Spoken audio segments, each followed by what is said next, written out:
Well, it's just after 12 on Sunday morning. Well, it's not morning, is it, if it's after 12? I promised to make this video for Ken's friend Charlie, so hi Charlie, this is for you. I'll show you how I live here in Ipswich, Suffolk. I wish I was where you are in Galway. That must be beautiful there. But Suffolk's quite beautiful too, I suppose. This is our beautiful garden. And I promised not to catch my wife in the video. She doesn't want me to film her. So I have this pathway, you see, right? I've told Ken all about this many times. He must be very bored by the sound of my voice, but I made a little seat there. Of course I can't sit on it, but the idea is that when I was in Sri Lanka, the monks would have a seat, and they'd build a whole load of meditation huts on the side of a mountain, and each meditation hut would have a seat outside, and then it would have usually sort of like a gravel pathway. So they would put a mosquito net over the seat, and during the day they would sit there, if the weather was good, underneath the mosquito net, meditating on their own. And then when they needed to stretch their legs, then they would do a walking meditation up and down the gravel path. So I kind of created this image for myself. And so this is my path, and it leads down to what I call the bug house. It's a multi-dimensional structure, this, because it's on the outside it's just a garden shed, the bug house, and then on the inside it's a painting studio, and then its secret aspect, it's a temple to the goddess Vajravarahi, from Tibetan Vajrayana traditions. So here we have the Buddha serenely looking over his lake, which is full of weeds, and we've got a brother Buddha here in the greenhouse, where the geraniums have been put to survive the winter frost. We haven't had a frost yet here. When we do have a frost, things like this are going to get knocked back, in fact totally killed, I think. And we've got a little bit more vegetables. So we've got, this is called chard. We had two amazing pumpkins. You can eat this stuff. This is called chard. And some courgettes. And the runner beans were a total failure. The sweet corn was a failure because we were infested with slugs. But my wife loves, having grown up in Tibet. She's Han Chinese, but she was born in Tibet, a place called Batang, next to the Golden River, Golden Sands River. And they have a lot of flowers in that part of the world. And so she remembers the fuchsias and the geraniums when she was a child. They're beautiful, aren't they? Look at these ones. It's great, isn't it? So this is her magical realm, and I was allowed to put a little pond here. And this leads on up to the bug house. So we've got a couple of bugs crawling up the wall, and inside here, you see, we live on benefits. I'm a full-time carer for my wife, and the doctors say my wife has a terrible, almost, well, they have been saying it was untreatable case of schizophrenia, but just recently we've been able to treat it. So this was the last thing I painted, and the good thing about this, right, is I don't know if it's dry yet. I think it's almost dry. Yeah, I'll show you, because it's just as nice for me to have a painting friend as it is for you. So you see, we bought this in a charity shop. That's why I was saying how we live on benefits in a council flat and we're very poor. And in fact, having had that experience in Sri Lanka, I like to pretend that I'm still a monk, and that I've renounced the world of sex and money. So that, when we bought it, was in this frame. Excuse my terrible camera work. So I just took it to pieces, and it should. It doesn't want to do it now. It should just slot back in there, shouldn't it? Why is it not doing that? Why is it not doing that? Oh, I don't know. Well, anyway, you get the idea. So, because it was already in a frame, I just take it out, paint it. Usually I paint it white, but you can see the underpainting here. It was a kind of sort of landscape. I'll probably leave that like that, but what I've got here is loads and loads of these ones that I've done in the past. They're all painted up with white. I started using white emulsion, and then I got freaked out about the fact that the ground might flake underneath. And I do want to sell these. This is one that got really. I rolled it up, and all of the paint cracked. So I've put some thick black paint, as it happens, which is almost tacked off now on there. And it was on a stretcher, but I've taken it off the stretcher and just tacked it onto a board. So you see, I haven't got much space to play with in here. This is just like a 12-foot by 8-foot shed that we built here. Here's a nice quality canvas from a charity shop. You know, you only buy them for like £2 or £3, but it's got a good stretcher, this one. So you see, it's not too difficult to unpick them all. Which is very good for this one. This was some terrible painting with a lot of impasto. So what I did is just with white oil paint, is I just see that's the kind of texture that it had on it. I couldn't get rid of it, so I just put my own texture around, so not over everything. So this side's a bit smoother. Maybe I should have done the whole thing, but you know, that was a whole tube of oil paint which must go on this. I could use that. It's a nice structure, nice canvas. This is a big one, which is definitely a work in progress. It's not finished at all. You see, it goes right up to there. So this is 3 metre by 2 metre, and that's really why I built the shed, to have that back wall. But then lots of other stuff, you know, an old futon and boxes of crap get put in here. And my father died, so I got some furniture from his house. And so I can't actually move and work in here. But it turns out, in the winter months, so that's fine, because you can put wet paintings here, and then they can dry off. So this is what I started doing when I started working inside the house, and you see the lines there. So I've taken an image from one of my digital images on the computer, and I've squared it up like that, and I've just started to transfer. This one I did quite loosely, but the one underneath in there I was doing it much more carefully. And you know, I'm not wedded to the idea of the digital image. It's only really a sort of stimulus to get me started. So these seem to have passed the sensor, these two. Mostly this is just a pile of canvases which I've prepared, and 1 or 2 of them have come with a frame, and some of them are actually not canvases as such, but you know, some poster which I've painted over.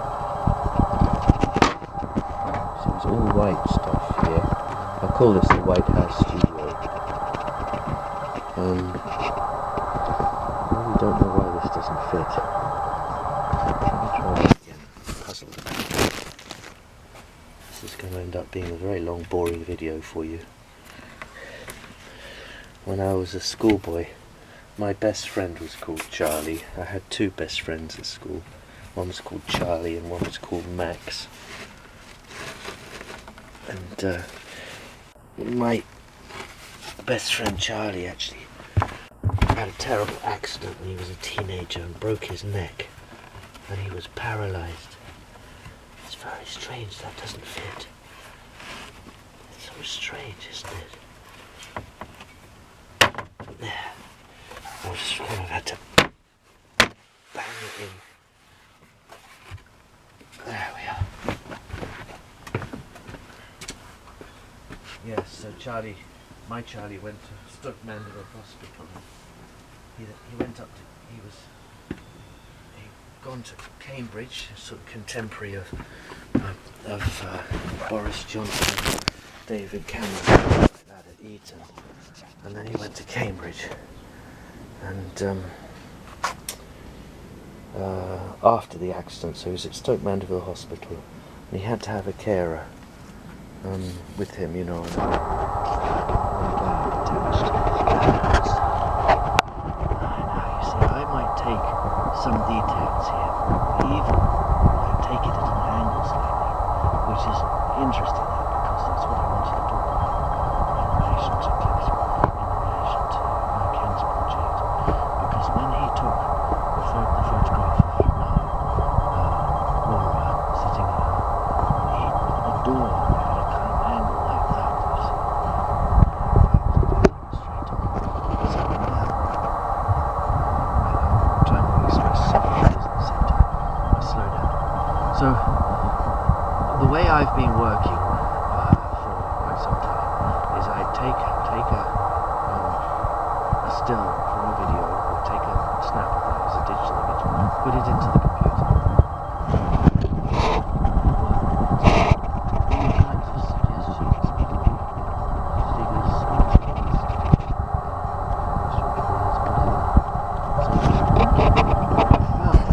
it's really, really difficult. But if you work from something that's rough, here you've got that effect that Francis Bacon liked so much, which is the scumble effect. So he found that very suggestive. You can see that, although it doesn't read when you look at the picture, but you can see in detail that the painting that I've painted over is coming through here, these tones here, and in fact, because you can see this is sky colour and this is field colour, it's a sort of field here, with a tractor, horse and plough or something. But you can't read it at all. So it's not necessary to paint everything out wide first. That's what I found. Another thing I found is that the rougher something is, like this, for example, just photograph some rough old smelly mouldy pile of rotting wood, or even some kind of collection of old pots and pans, or anything, so long as it's kind of rough, then the more you edit it with the digital processes, with the filters, with your image editing, the more you can do with it, because the digital processing smooths it out. So you want to start with something as rough as possible, and then you get all of these suggestions for a subject. So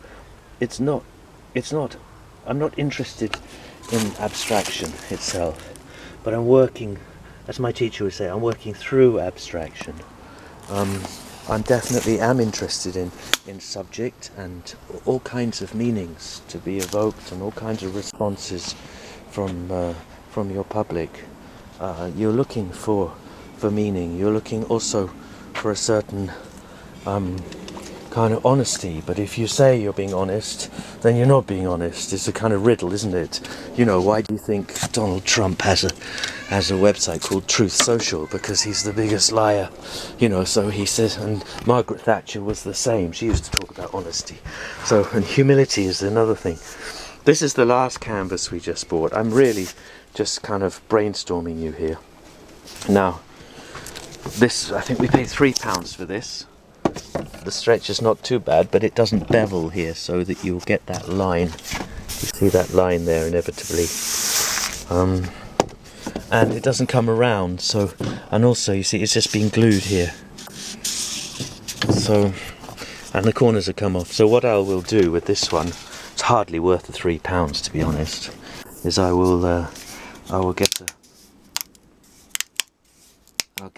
a blade and go through this and take this canvas off of it. So it's another piece of canvas which I can use, and the frame. I'll take those off because they could damage something along the way. So it's nice to have some little jobs to do. I can come out to the shed and I've got that to do. A lot of these are already prepared and ready to go, and I've got no shortage of things that I want to do, because I've got thousands and thousands of these what I call them prototypes, digital prototypes on the computer, ready to go. By the way, this is not finished. This is another story which we'll come back to again later, because that's definitely a work in progress. Whereas this probably is something that I can't do anything more with. This one, I'll take it out and show it to you. It's from a few years ago, I mean a good 10 years ago, but it's still got some life. You heard of Qigong, like the sort of martial art? To be honest, I don't really like it. It's a little bit, I don't know. It looks worse in the camera than it is in reality. Physically, it's got a bit of presence, but there's an image on the camera there. I thought it looked a bit slimy, the form. You know how Henry Moore ended up just making blobby characters. He started off as, I think, as a very interesting sculptor, but at the end of his career all of his forms were just sort of blobs. And you might ask, what am I doing here with this kind of work? Well, partly I'm challenged by something that my teacher Cliff said about his own work when we were cataloguing it and making a website and helping him to write a book about his work, that he thought, well, thinking about the merits of his own achievement as an old man, looking back at it, he said, well, I can see there's a certain sort of mood, a certain sort of poetic mood that I've achieved, but I wish I'd done something, you know, something which was monumental. That's the word he used, and I wondered what he means by something monumental. Well, certainly Cézanne. You can find paintings by Cézanne which fit that description. So, and then, you know, relating to that, you have the Demoiselle d'Avignon by Picasso. That's a monumental painting.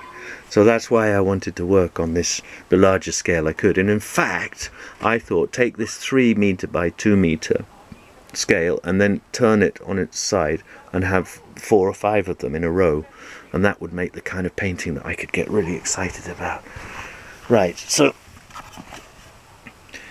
let's backtrack to some of the things I was saying. So in the last video I showed you that I want to work with a certain consistency of paint, and I mixed up a lot of paint here, and we're not very rich, we haven't got much resources, so to squeeze out a whole tube of white oil paint is a bit self-indulgent, which is what that was, mixed with a little bit of red to make the pink. So yeah, just walking back along the garden now. So this was yesterday, was it? Yeah. Hi Troy. I'm talking to the camera. I'm not gone totally mad. I'm muttering away, talking to my camera. Yeah. Yeah, so we're going into the flat now. That was my neighbour Troy. And I'm not take any picture. I'm going to take you. I'm talking to another Charlie here. Yeah. Yeah, so going back to my friend Charlie at school. He died in his mid-20s. So when we got this black Labrador pup, we named him Charlie. And so when Ken said he had a friend called Charlie who lived in Galway, you're immediately in our good books, as we love Charlie in all his forms. Right, I'm just getting the dryer out of the studio, so we haven't got a lot of room in this flat. And yes, Charlie come to supervise. I'm making a very, very long, boring video for your namesake. and I got the paints are in here. So this doubles up as a recording studio and music room, and I've got the computer here and a certain number of books, and there's also my little meditation chair there in the corner. So this room is a multi-purpose operation. This is my shrine where I make my offerings every day. I do my daily practice. Yes, so how much does this paint cost, darling? A tube of this white? £10? A tube of this white oil paint? It's about £10, isn't it? Yeah. So basically, you know, it's not self-indulgent, but it costs a bit of money to squeeze out a tube of paint like that. So I woke up this morning, two things. Ken said that he wanted me to make a video for you, and I've left all of this paint here, which will just go dry and be wasted. So I thought, let's get on with it. So I can pull out my little painting kit from this drawer here. And in order to explain this photograph, which I'm working from, I better turn the computer on as well.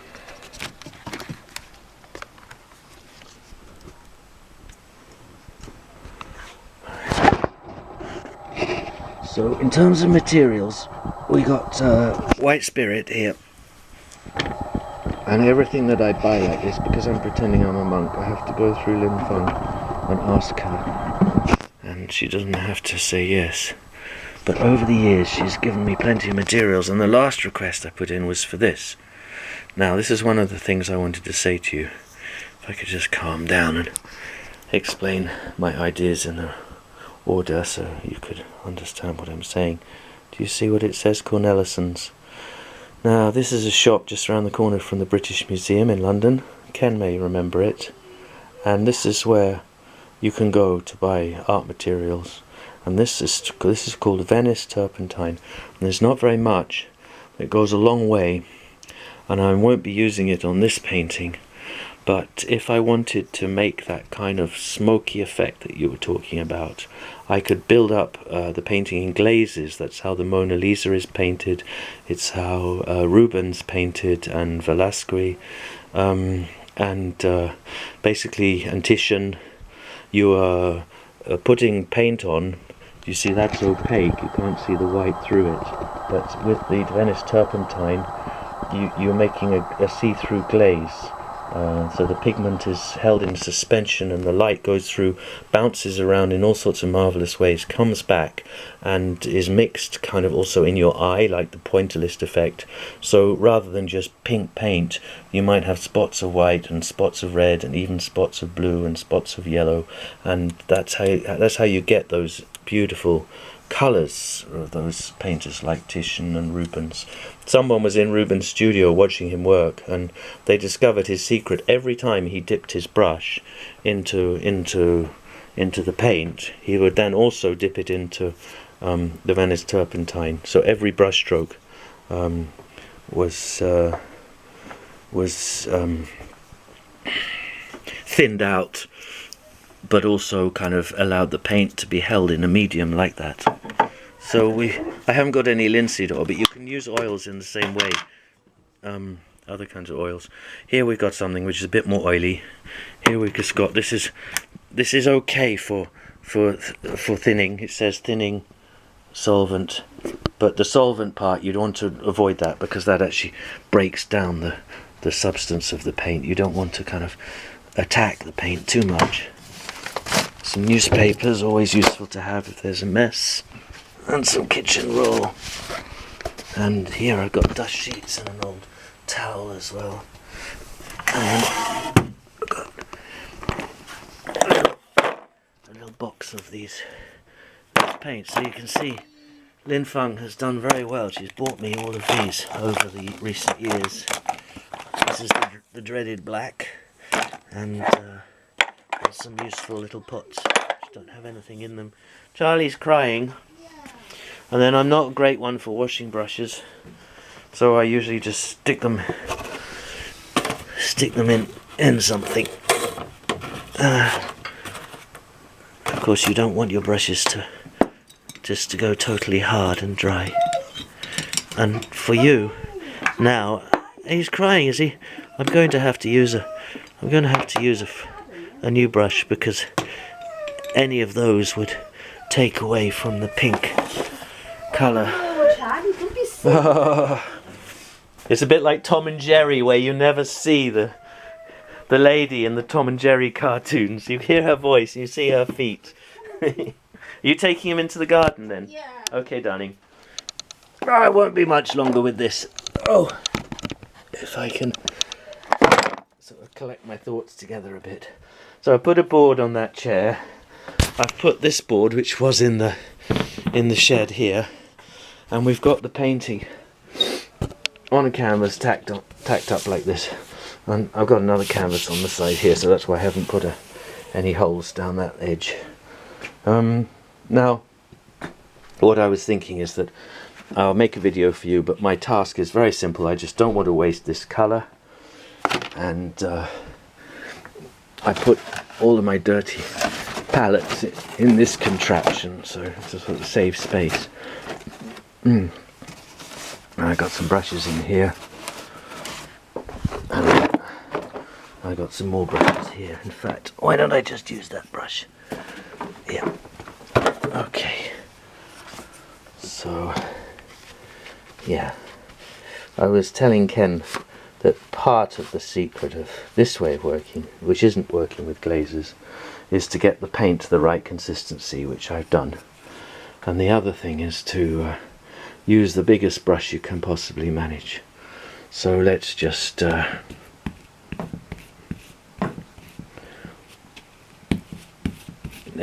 forget about what I was doing before.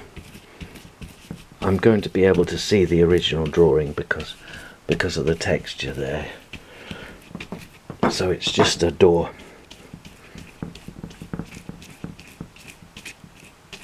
Just a pink door as I remember it. We'll have a look at the photograph. The painting I did yesterday, because it's oil paint, is still wet, so it can be moved.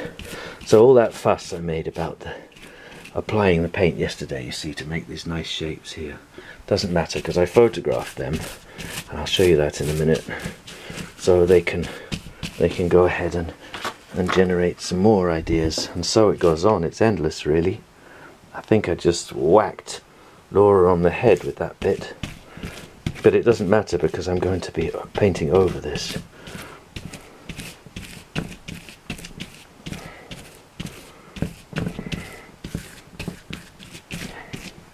Because this isn't something that I would do normally to work from a photograph because of all the problems that it creates. I've tried it before. I don't know, I'm just going to go up to the end here. Because it doesn't matter, we can always paint over the top of this. So this is really just kind of laying in the ground. It really feels like I'm actually doing a painting and decorating job, painting a door. You know, where I'd go up and down to make it smooth. Try to get rid of these bits.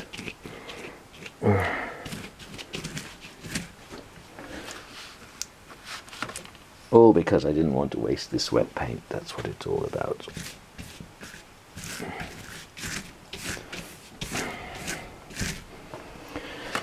But I want to talk about this idea of the distortion that the photograph introduces, whereby it would be, you have to really make an effort to photograph a door so that it comes out as a rectangle and not a rhomboid or something, you see. So I asked Ken to go back to the door without Laura that time and see if he could photograph the top of the door here so that I could see what happened, so that it would fit into this format, because I had this canvas just like this.